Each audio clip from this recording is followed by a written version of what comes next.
Well, hello there. How is everyone? I hope you are all well. You're looking absolutely amazing, by the way. Absolutely amazing. And it's Monday, and I imagine that you're only going to look more amazing as the week goes on. And I hope that more people tell you. Anyway, we've got a bit of meat and potatoes to speak about because I just wanted to kind of address a few things. Look, I've got my hat backwards as well. Thought that'd make me look cooler. Maybe we could expand our audience, bring some of the young blood in as well, because they'll think that I'm a skateboarder perhaps. But yeah, I just wanted to touch on a few things, because over the next few days we'll be kind of talking about some other cases. We will still be talking about the Idaho 4 case as well, because there's still questions that come in, people who are relatively new to the case and haven't seen certain things, and they're asking questions, and they've asked me to cover specific points, and we're going to do it. And do you know why I do it? Because I'm not in charge of this channel. So for all the trolls, all of the people who are like, oh, you're still talking about the Idaho 4 case, talk about other cases, just to let you know, over the last week we spoke about the Angel Lynn case, we spoke about the Maine shooting, we spoke about George and Kayla, we spoke about Delphi. That's 5 cases in a week, and yes, it has been heavily biased on the Idaho 4 case, but that's because people still want to hear about the Idaho 4 case. And without you, I don't exist. Now, if you want to criticise the channel and say, oh, you need to speak about other cases, before you make that comment, ask yourself whether you actually watch the other videos that I've done that are non-Idaho 4 videos, and whether you've watched them and watched them all the way through and helped to promote them onto the algorithm so more people see them, because there's no point in making videos that nobody wants to watch. And those that do, let them do it. I ain't doing it. Anyway, rant over. Remember this. This is a phrase that I want people to think of, and not just relevant to the Idaho 4 case, but it is heavily sort of embedded into the Idaho 4 case. And that is this: facts do not care about your feelings. Okay? Facts don't care about your feelings. So when it comes to the Idaho 4 case, where does that phrase fit into the Idaho 4 case? Fits into it in a few different things. I'm going to touch on this first, about what people think that my narrative, if you like, is.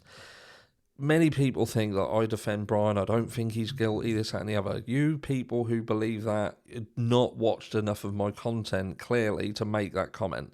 I have said very much from the start, now I've had hiccups where I've thought, is there a possibility where this guy is completely not involved in this case?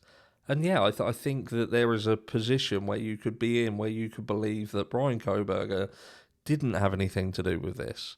But my position has always been in the camp that I felt that Brian Kohberger was involved in this case, but I believe that he had help, he had assistance in doing so. There are some questions, some huge questions, that are still left unanswered to me, and no matter how people want to ignore them, put their head in the sand, sort of, you know, they ignore that they even exist.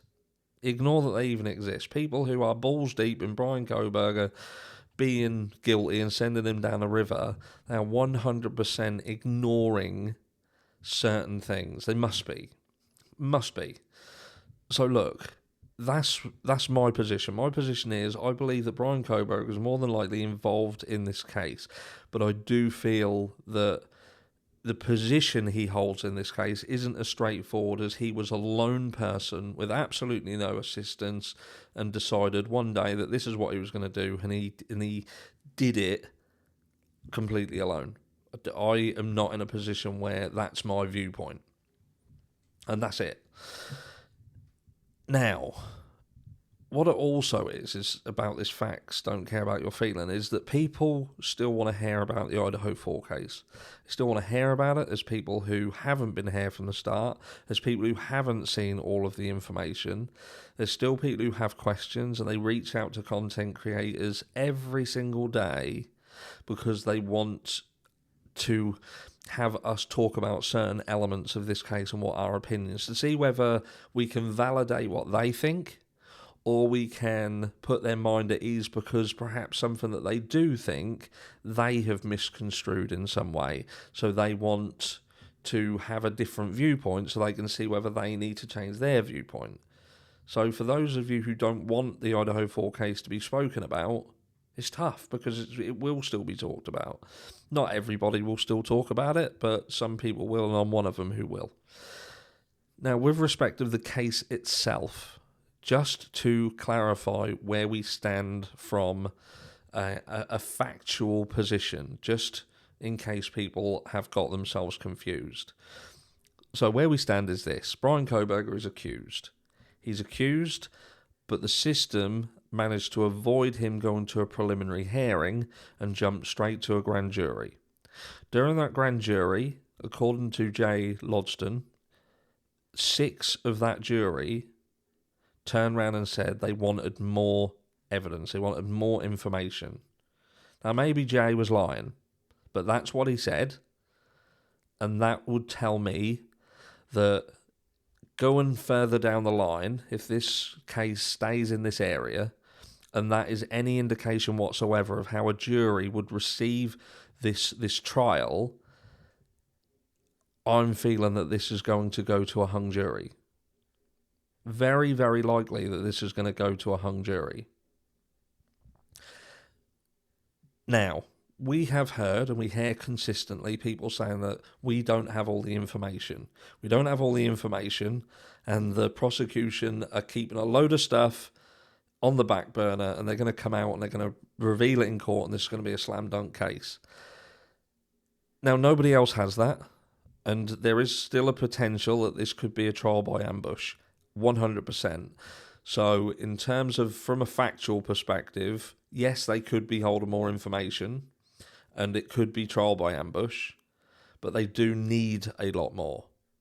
What is already out and what people in the public arena are convicting Brian with is not enough for him to be convicted in a court.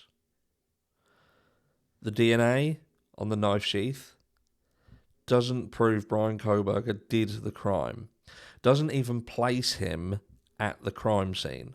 All it does is place an item at the crime scene with which his DNA is on.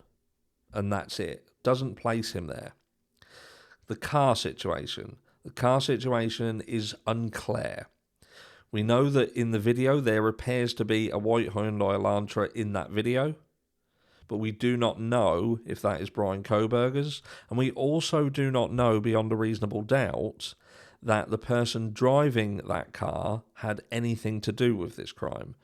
We can pretty much sort of guess that, yes, do you know what, it makes the most sense because nobody's come forward and said, that car that you keep showing, that's me driving that, and I was actually doing something else. No one said that. The car is behaving more like a DoorDash driver than it is a smart PhD student who decided to go and kill a load of people and decided to drive his own white car right up to the house, driving it around the area, getting caught on multiple cameras, after apparently venturing into this area on no less than 12 occasions to apparently do reconnaissance work. What was he doing reconnaissance for? To see how many cameras he could potentially get caught on if he drove his own car around the block. Do you know what I mean? All these little things. The phone pings. We don't have all of the phone information. We don't have it. Currently, the information that we have is that apparently Brian Kohberger's phone pinged in the area the day after the crime. But they don't believe he was in the area then. So we've got a phone ping in the area in the hours after the crime, but they don't believe that that indicated that he was there, just that his phone pinged on a tower. In terms of what his phone was doing during what they believe is the time of the crime, we don't know, because it's simply that it wasn't transmitting apparently to a tower, and that can be for multiple reasons, and it hasn't been made public what the conclusion of the phone data was. Now, could that come later on down the line, and could that be part of this further information? You would think so, but Ann Taylor has also alluded to the fact that they don't have that. They don't have it, they're waiting for the FBI to supply it, and that was not that long ago. So what else do we have to talk about? Is there anything else? Any of this information that is out in the public arena currently to do with whether Brian was fired from the university? Brian seemingly lost his job after all of this kicked off, which is always going to be the case because the university is going to sever their relationship with Brian Kohberger. 100%. It makes the most sense from a business strategy, from an academic strategy. We can't have ourselves being connected to this person. But prior to this, he still had his business keys. He still had his office keys. We know that because of the search situation and the fact that he still had his keys there. So he certainly he hadn't lost his job at the end of the break. Do you know what I mean? Or just before the break. In terms of the stories about him apparently going into a work colleague's house and setting up cameras and spying on her, this is something that was pushed in the media that some of you still believe and use that in your comments. That's not proven. Not proven whatsoever. The actual storyline is that a female colleague went to him for help, and he assisted her in protecting herself at a time where she felt scared. She was scared of potentially someone getting into her property, and she went to Brian to help her. Now, we can spin that any way we want, and media will do that. If they can spin a story to make it get more clicks and views, of course they will. But there is no proof, and I believe that if that was the case, we would learn that that is indeed what happened. We would know that by now. We know that there was information that they done, work to see whether he had been involved in any other crimes early on. And we've got fireworks now. Got fireworks. Apparently, if I do that, it does stuff as well. Heart, does that do it? Heart. Oh, look, hearts as well. Anyway, I digress. I haven't been looking at the screens. I don't know what else. If other stuff have been going on, it's beyond me. But where was I? Yeah, so they were investigating to see whether he was involved in other crimes as well, and that brought nothing to fruition either. So he's literally got no history in terms of crime apart from when he was involved in narcotics and pinched his sister's phone. His dad dropped him in it. And that's all we got on the guy. We've had some people come forward and say that he was a bit of a weirdo. Being a bit of a weirdo don't make you a murderer. So they're the facts. And like I say, facts don't give a flying fuck about how you feel about things. They're the facts. Let me know down below what your facts are. What facts do you think are actual facts? And what do you think has been pushed out into the general public that isn't fact, but people are thinking is fact? I'll be interested to know your thoughts.